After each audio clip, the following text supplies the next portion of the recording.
KZN Future 50, powered by F&B Business and East Coast Radio, is up next. Stay tuned as we spotlight an unstoppable business shaping our future's province. They say it's just business, but it's so much more for us as Mzansi businesses. It's about showing up every day on every street corner, B&B, barbershop, farm, franchise, and manufacturer. Because giving up is just not an option. It's about the comfort we, as over 1 million unstoppable businesses, feel from having F&B Business behind us. They help us stay unstoppable. Help changes everything. Global Finance 2024 Best SME Bank in South Africa. F&B, a division of First Rand Bank Limited, an authorized FSP and credit provider. The KZN Future 50 with Pavlo Fatidis. Inspiring KZN's business future.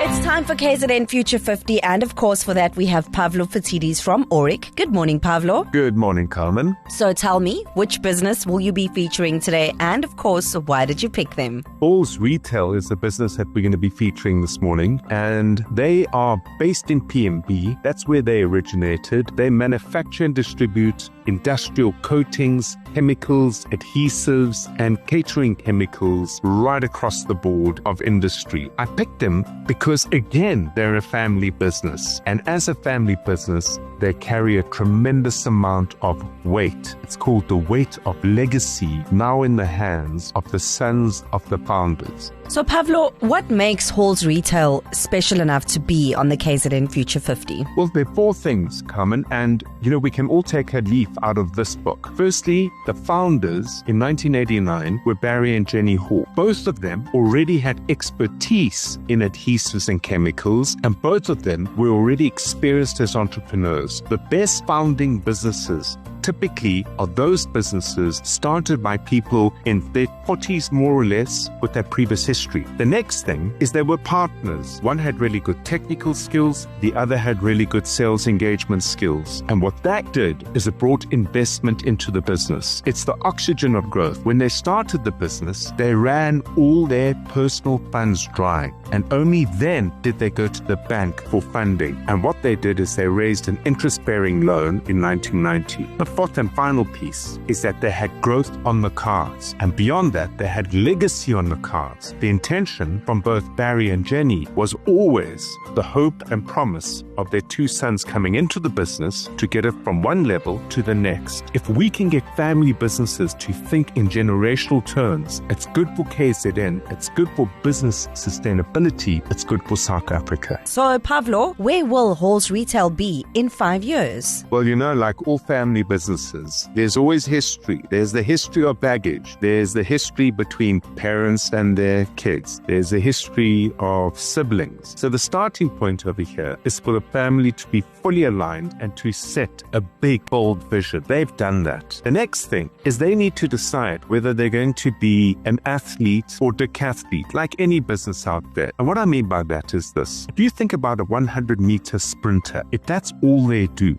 that's an athlete. They focus on one discipline. And for every 100 hours of time, they're thinking, training, and being concentrated on building their capacity to win the 100 meters. The alternative, which often you'd have that term applied to what they refer to as serial entrepreneurs, would turn around and be like decathletes, where for every 100 hours, they're spending 10 hours on the 100 meters and 10 hours on javelin and 10 hours on long jump, and try to become really complete and successful across many disciplines. I think the world we're living in today needs to become an athlete. They need to turn around and say, we are going to be the biggest and the best, not only in South Africa, but in sub-Saharan Africa. And honestly, with the two sons in the business and the next generation locked and loaded for growth, why not enter into markets abroad too? It means the brothers need to be fully aligned and they need to segregate their duties. What can KZN do to support Halls Retail? Well, listen, they've got a fantastic range of commercial and industrial kitchen related cleaning chemicals. And what they went and did, like any good entrepreneur would, beyond making a product, you've got to sit down and consider, what problem do I want to solve? When they went into these big industrial kitchens and commercial kitchens, they saw competing products over there, but they looked at the packaging, volumes, how they were put together in baskets of chemicals needed for be it drain cleaning or dishwashing, wall cleaning or tile cleaning, whatever the case may be, and said we can surely innovate not only cost but also environmental impact, both in packaging and chemical formulations. And they built a fantastic collection of product. I think 11 minutes down the road from where they are based in PMB, there is a business called Capital Caterers. Either Deirdre Reutenbach, who heads up national operations, or Fiona Gengan, responsible for safety and health, or even Russell Nzimande as managing director, are the individuals they need to go and have a conversation with. This is a business proposition where they can bring down the cost of those operating kitchens, help Capital Caterers improve its competitiveness in the marketplace, and they can get their chemical formulations to find the right home. Pavlo Fatidis from Oric is joining us for KZN Future 50 this morning. Thank you for joining us. And if you want to get involved in the KZN Future 50, you go to ecr.co.za and you can find all the info that you need on every single company that we feature.